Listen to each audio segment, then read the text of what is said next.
세상에. 아, 바로 카메라가 들어오네. 네, 안녕하세요, 오카 김한영입니다. 제가 오늘 만나보는 차는 기아 타스만입니다.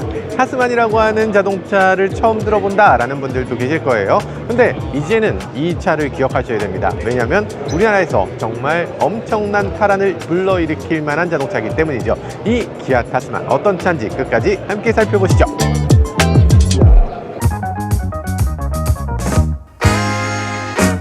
지금 외관에서 보여지는 거 요대로 나와도 괜찮을 것 같아요. 근데 그렇진 않습니다. 요건 지금 위장막이라고요. 아니, 위장막을 이렇게 공들여서 만드는 경우가 있냐? 그럴 수 있다고 합니다. 이 위장막을 만든 사람은 보이드 던롭이라고 하는 사람이에요. 던롭?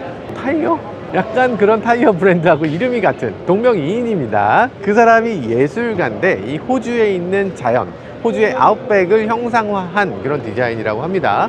그렇게 만들었는데 오, 괜찮죠? 괜찮다는 생각이 들어. 그리고 또 묘한 점이 하나 있어요. 던롭씨가 이렇게 입혔는데 타이어는 지금 굿리치네, BF 굿리치네. 좀 안 맞는데 아무튼 네, 그런 모습이고요. 전체적으로 봤을 때 느낌 어떠세요? 딱 느껴지시죠? 어마어마하게 강력한 자동차겠구나 라고 느껴지실 겁니다. Yeah, busy? Sure. That's not so busy, but I have an interview. So. No, I'm just saying hi. See you Yeah, soon. see you soon. See you very soon. 지금 저희가 지나다가 이렇게 갑자기 저희 이 타스만을 디자인하신 이 디자이너분을 만나게 됐어요. 오랜만이세요? 네, 안녕하세요. 야, 예전에도 저 몇 번 뵀었는데 스팅어 디자인할 때 그때 한번 인터뷰했던 기억이 나네요. 네. 그거 디자인했을 때 저희 모두의 드림카가 돼가지고, 그리고 저희도 스팅어를 샀고, 그리고 저희 회사에도 스팅어를 사신 분이 한 분 또 계셨어요. 정말 멋진, 정말 미래적인 기아의 앞날을 보여주는 그런 디자인이었던 것 같은데 그거를 왜 없앴지? 계속됐으면 좋았을 텐데. 저도 많이 아쉽습니다. 그죠? 네. 아, 정말 멋진 차인데. 자, 그런데 그런 멋진 디자인을 해주셨는데 요번에 또 타스만을 디자인해 주셨다고요? 네. 아, 제가 이 타스만에 대해서 뭘 알겠어요. 디자이너분을 모시고 이 차에 대해서 조금 더 자세히 살펴보겠습니다. 한번 이쪽으로 가서 한번 봐주시죠. 오, 이겁니까? 와, 어마어마합니다. 이 규모감이, 와, 지금 위장막 때문에 이거 제대로 볼 수가 없지만 디자인이 어마어마하네요. 제가 여태껏 봤던 어떤 차하고도 닮지 않았어요. 완전히 색다릅니다. 일단 보닛이 이렇게 높고 램프가 이렇게 낮고 옆에 클레딩이라는 게 이렇게 생겨도 되는 거예요? 클레딩은 보통 옆에 있는 차를 밑에서 뭐 튀거나 이런 것들 막아주는 그런 거 아니었어요? 네, 맞습니다. 왜 이렇게 하신 거예요? 타스만 디자인 컨셉부터 좀 설명을 드리자면 네. 이 면들 자체가 굉장히 정직한 형태에서 시작을 했습니다. 그래서 공구 박스, 보통 생각하는 툴 박스들 보시면 네.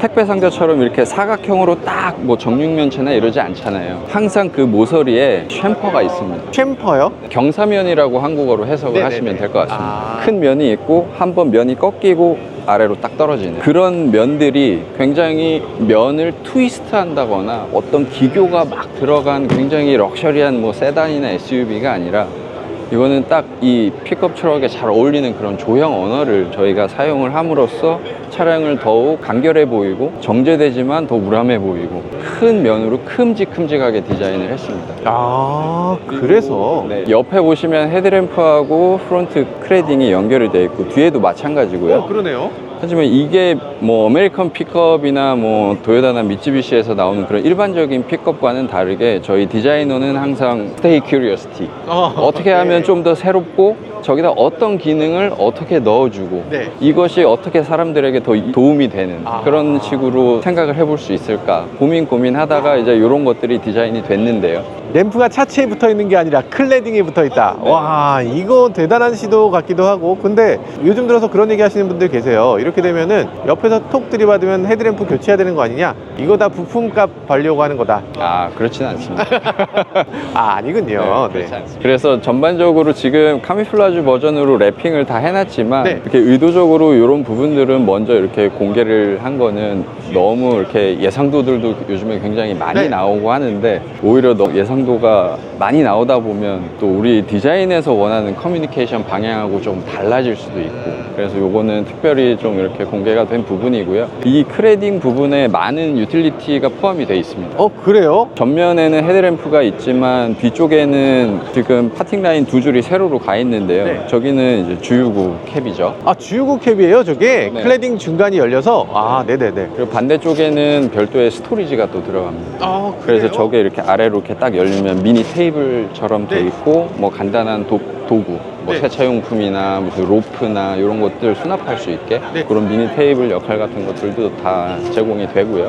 네, 좌우가 다르군요. 네, 이 차의 좌우가. 그러니까 이 클래딩이 단순하게 저는 디자인적인 요소일 것이다 이렇게 생각했는데 그게 아니라 이 유틸리티들을 덧붙이기 위한 그런 도구적인 용도로 사용된다는 거군요. 네, 그 디자인 이미지적으로도 왜 스노우보드나 스케이트 탈 때 프로텍트 기어 같은 것들, 네. 팔꿈치나 무릎에 한 것처럼 럭비 같은 거 이렇게 네. 쫙 이렇게 그런 프로텍트 기어 같은 것들을 딱 입고 있는. 아, 충분히 납득이 됩니다. 아, 그렇구나. 궁금증이 어느 정도 풀렸습니다. 헤드램프 같은 게 이렇게 낮고, 그리고 이렇게 그릴 같은 게 낮고, 그러면서 차가 굉장히 오히려 더 커 보이는 느낌이에요. 헤드램프 위로 더 있으니까.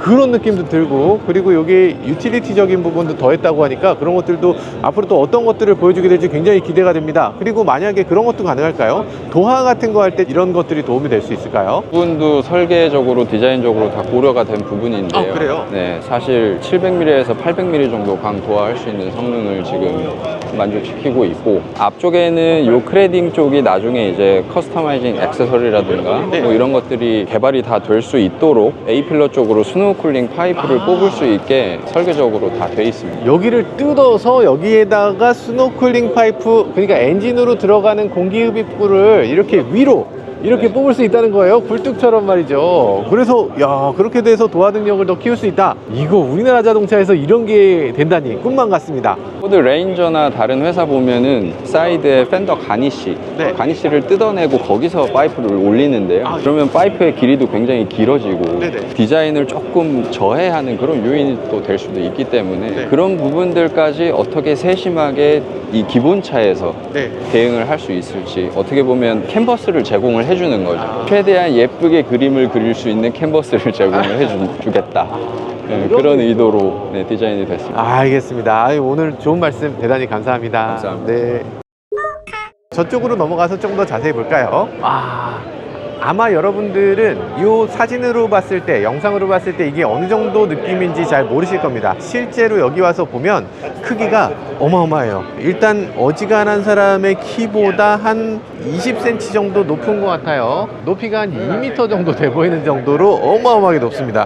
규모감이 그냥 어마어마해요. 그런데 이 차가 실제 양산 차랑은 다릅니다. 지금 보면 서스펜션이 이게 정상적인 서스펜션이 아니잖아요. 약간 올린 느낌이잖아요. 실제 차의 양산 버전은 높이가 1870 정도가 된다고 합니다. 여전히 사람 키보단 좀 더 높은 거예요. 꽤 높지만 그래도 이 정도로 높진 않을 거다. 일반적인 차는 아마 이렇게 나오진 않을 겁니다. 좀 낮게 나올 거다라고 생각하시는 게 맞을 것 같아요. 그리고 전체적인 규모감이 어마어마하고요. 램프 디자인이나 이런 것들 봐도 어우, 야, 이게 이렇게까지 과격하게 해도 되나? 지나치게 과격하다 싶은 생각이 들어요. 그리고 옆에 클래딩 부분을 이렇게 강조해 놓고 있는데, 우리가 일반적으로 생각하는 클래딩은 어떤 거예요? 밑에서 올라오는 여러 자갈이라든지 돌이라든지 옆에 있는 장애물이라든지 이런 것들을 부딪혀도 어느 정도 문제가 없도록 만드는 게 클래딩이잖아요. 근데 여기 있는 클래딩은 그런 용도가 아니고 어디에도 부딪히지 않습니다. 너무 높이 있어요. 그래서 이 클래딩은 아마 있든 없든 옆차와 스크래치를 방지하는 효과는 그다지 없을 것 같고요. 그보다는 그냥 디자인 요소로 나 터프한 차야, 나 고급 차야 라는 걸 보여주는 느낌으로 보여집니다. 그리고 트럭에서 그동안 우리가 봤던 여러 가지 기능들 있잖아요. 포드 F150 같은 경우는 뒷좌석에 의자를 위로 올려서 거기다가 짐을 넣는다든지 자전거를 넣는다든지 이런 것들 가능합니다. 그리고 거기에 애완견을 실는다든지 뭐 이런 곳에도 도움이 될 거예요. 그래서 그런 것들을 아마 적용하지 않을까 하는 생각이 들고요. 그리고 뒤쪽에 보면 지금 여기는 구현이 되어 있지 않은데 뒷유리 부분에 도기 윈도우 같은 것들을 넣어도 괜찮을 것 같아요. 미국이나 호주 같은 데 가면 대형견을 키우는 경우가 많이 있거든요. 그렇게 대형견이 이 뒤쪽에 실리는 경우가 있는데, 뒤쪽에 대형견이 이렇게 구멍을 통해서 이 안쪽에 있는 사람하고 같이 교감할 수 있는 그런 공간으로 제공을 해줄 수도 있고, 그리고 긴 물건을 실을 때 긴 물건을 유리를 통해서 이렇게 실을 수도 있도록 하는 그런 요소로도 사용될 수 있을 것 같습니다. 아마 그런 것들 다 적용할 수 있을 것 같고, 그리고 트렁크를 이렇게 내렸을 때 그 트렁크에서 또 이렇게 계단을 만들어서 이렇게 밟고 올라가는 그런 형태의 뒤쪽 디테일도 만들어 놓으면 좋겠다 하는 생각이 들어요. 그리고 사실 이 차의 가장 중요한 점은 이 뒤쪽에 있는 트럭 베드입니다. 트럭 베드를 그냥 이렇게 비워 놓을 수도 있겠지만 이 트럭 베드를 과연 그냥 비워 놓기만 할까? 예를 들어서 우리가 쌍용 렉스턴 스포츠 같은 차를 보면 렉스턴 스포츠를 이렇게 트럭 베드를 그대로 열고 다니는 차는 거의 없습니다. 왜냐하면 거기다가 이렇게 열게 되면 차에 짐을 놓을 수 있는 공간이 없어져. 보통 승용차 같으면 뒤쪽에 트렁크잖아요. 아니면 해치백이면 뒤쪽에 이렇게 공간이 있잖아. 근데 트럭은 의외로, 트럭에 한번 타보신 분들 아시겠지만 공간이 없습니다. 트럭은 사람이 4명이 타고 나면 실내에 아무 공간이 없어서 결국에 조그만한 백팩이라도 넣을 데가 없어요. 그러면 트럭 베드에다 넣어야 되는 거죠. 그런데 우리나라에서 트럭 베드에다 뭐 가방이라든지 이런 거 넣고 어디 휴게소에 갈 수 있어요? 휴게소에 못 가잖아. 그러니까 그런 것들을 위해서 이 트럭 베드를 반드시 누군가 덮어놓게 됩니다. 안 그러면 우리나라처럼 비 오고 눈 내리고 이런 나라에서는 이게 쉽지가 않아. 그래서 지금 쌍용 렉스턴 스포츠 같은 거 보면 처음에는 부품 꿈을 안고 난 트럭으로 막 여유있게 달릴 거야, 이거 뚜껑 왜 덮어? 이러는데 한 6개월만 타보면 바로 뚜껑이 필요하다고, 그래서 결국에 애프터마켓에서 장착하게 됩니다. 기아 같은 경우는 그런 것들을 더 적극적으로 할 수 있는 메이커예요. 그러다 보니까 기아가 스스로 이 뒤쪽에 트럭 베드를 조금 더 만들어낼 수도 있을 것 같아요. 지금 저쪽에 보면 기아의 PBV가 있는데요, 기아의 PBV 같은 경우도 차를 다양하게 만들어내는 것들을 특징으로 하고 있습니다. 뒤쪽에 뭐 짐을 넣는다든지, 뭐 아니면 뒤쪽에 냉장차를 만든다든지, 뭐 응접실로 만든다든지 등등등을 다양하게 기아가 스스로 해준다는 거예요. 그러면 이 타스만에서도 그런 것들을 적극적으로 도입해 줄 수 있을 걸로 예상됩니다. 그래서 뒤쪽에 있는 부분을 이렇게 덮개를 만들고 여기다가 다양한 것들을 실을 수 있는, 그럼 기아 PBV의 어떤 하나의 또 다른 형태로 이 트럭을 사용할 수 있을 것이다 라는 생각을 해보게 되네요. 아무튼 그렇습니다. 네, 지금 뒤쪽에 있는 베드가 그런 식으로 다양하게 사용됐으면 좋겠다, 희망사항을 말씀드린 거예요. 그리고 이 차는 이름부터가 타스만이잖아요. 타스만이라는 이름은 뉴질랜드를 처음으로 발견한 이 탐험가의 이름을 딴 겁니다. 그러다 보니까 이 타스만은 당연히 호주에다 팔겠네, 뉴질랜드에 팔겠네 라는 생각이 들지만 거긴 당연히 팔고 우리나라에도 판매한다고 합니다. 올해 나왔으면 했는데 내년부터 나온다고 합니다. 당연히 디젤과 가솔린 다 나오게 될 거고요. 그리고 우리나라에서 아마 많은 사람들이 좋아할 만한 이런 다양한 능력들을 갖춘 자동차로 아마 곧 보실 수 있게 될 겁니다. 지금까지 저는 모카 김한영이었습니다. 감사합니다.